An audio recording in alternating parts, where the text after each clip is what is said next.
Hello foodie people, జై దుర్గా భవాని, జై జై దుర్గా భవాని. ఈరోజైతే సరస్వతీదేవి మూల నక్షత్రం.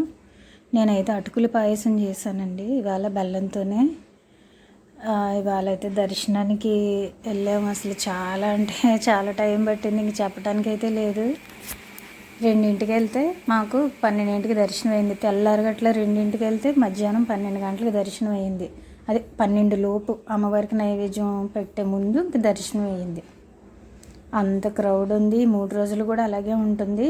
చిన్నపిల్లలతో వెళ్ళేవాళ్ళు కొంచెం జాగ్రత్తగా వెళ్ళండి.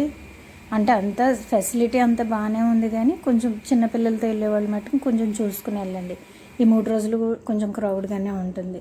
నేనైతే అంతే అటుకుల పాయసం, పానకం, చలివిడి వడపప్పు, శనగలు, ఆవు పాలు అయితే పెట్టేశాను అమ్మవారికి నైవేద్యం. అయితే చాలా హడావిడి అయిపోయింది. పొద్దున్నైతే అస్సలు టైం సరిపోలేదు. సాయంత్రం కూడా అదే క్రౌడ్ కంటిన్యూ అవుతూ ఉంది.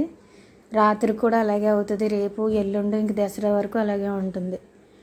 చాలా అంటే చాలా క్రౌడ్గా ఉంది. రేపు అయితే దుర్గాష్టమి కాబట్టి దుర్గాదేవి నేను సేమియా కేసరి అయితే చేస్తున్నాను నైవేద్యం అయితే రేపు పొద్దున్న అమ్మవారికి అయితే.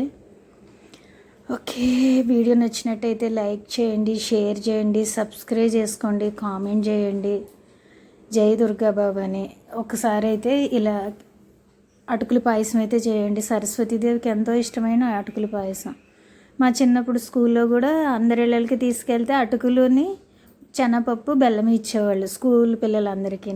నేను అప్పుడు అనుకునేదాన్ని, సరస్వతీదేవికి అవి అంటే ఇష్టమా అని చెప్పేసి. నాకు ఇంకా అదే మనసులో ఉంది. నేను ఎప్పుడు కూడా అదే పాయసం చేసి అమ్మవారికి అయితే పెట్టుకుంటాను. ఓన్లీ సరస్వతీదేవి, శ్యామలాదేవి, సరస్వతీదేవి ఈ ఇళ్ళకి మట్టుకు నేను ఇదే నైవేద్యం అయితే పెడతాను.